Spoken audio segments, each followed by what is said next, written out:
Yom Tov, good day. Welcome to Messianic Moment Ministries. I'm Stephen Bruck. You know who you are, and I thank you for being here. And yes, I'm wearing a Haiti t-shirt, but don't worry, I haven't been there recently. I don't have to self-isolate.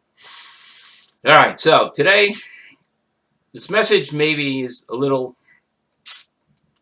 socially, politically based, but it's not about the president. But I'm gonna put it out there because it's just something that I'm thinking people who are thinking like me and people who, most of the people watching this ministry will probably agree with me. I was reading Dear Abby this morning, and a 16-year-old girl wrote in how she and another boy, 1 year older than her, like each other, but the boy wasn't ready for a relationship. And this, of course, is driving the girl crazy. Well, here's what drove me a little crazy about this issue. She says the boy is a transgender boy. He's only 17 years old. She wasn't female long enough to even know what being a female is all about, yet the parents, as well as the legal system, has allowed this child to sexually mutilate herself into himself and take mind-altering as well as physiologically altering drugs just because she thinks she should be a he before she or he has even finished puberty.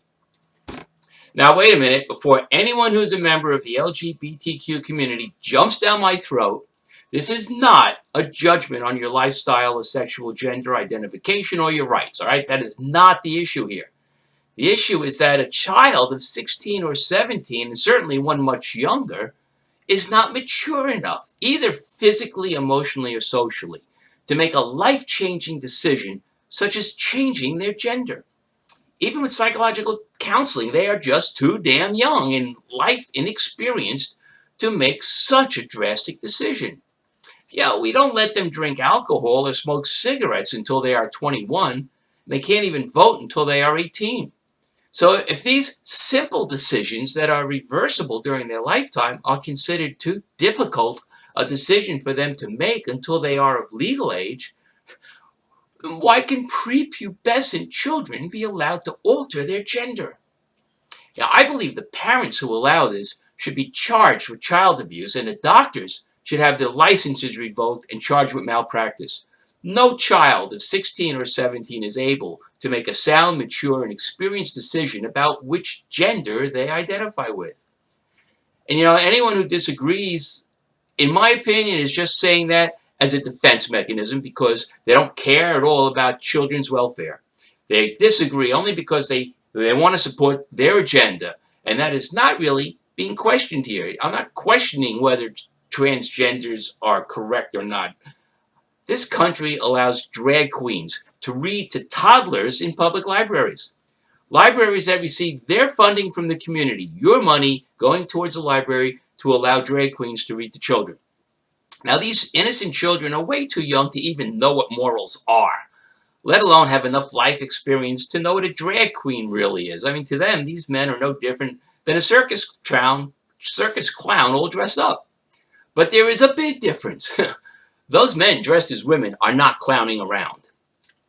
I know gay people and have family members who are gay and have never, ever once judged them, even though I know what God says, and I don't agree at all with their lifestyle. But right or wrong, sinful or not, a sex change operation is such a drastic event that it must be prohibited until such time as the person requesting it is of legal age and has shown enough life experience and emotional maturity for a panel of experts to determine that this person is making an informed decision.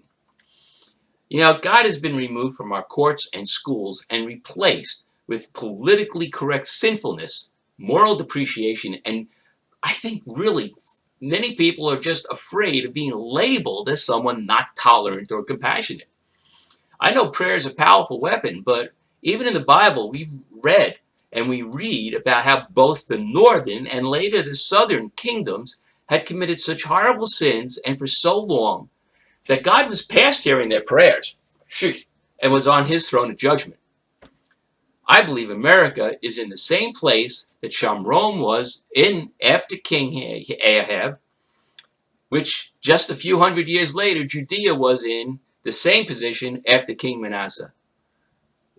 We've been sinning too much and too long for prayer to wash us clean. And the only thing left to us now is judgment. God made us the way we are, and if someone wants to change what God did, then they will have to deal with God on their own.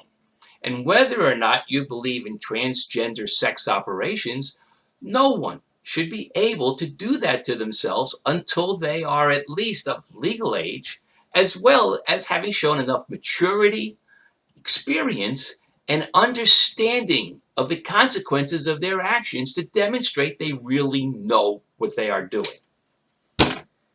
And no teenager can do that. Well, that's my rant. Thank you for being here, and please, if you like what I'm ranting about or some of my other things, subscribe. Click the icons, go back to the website, click the subscribe button in the margin there, and I welcome your comments. Until next time, Lihitrot, wash your hands. Baruch Hashem.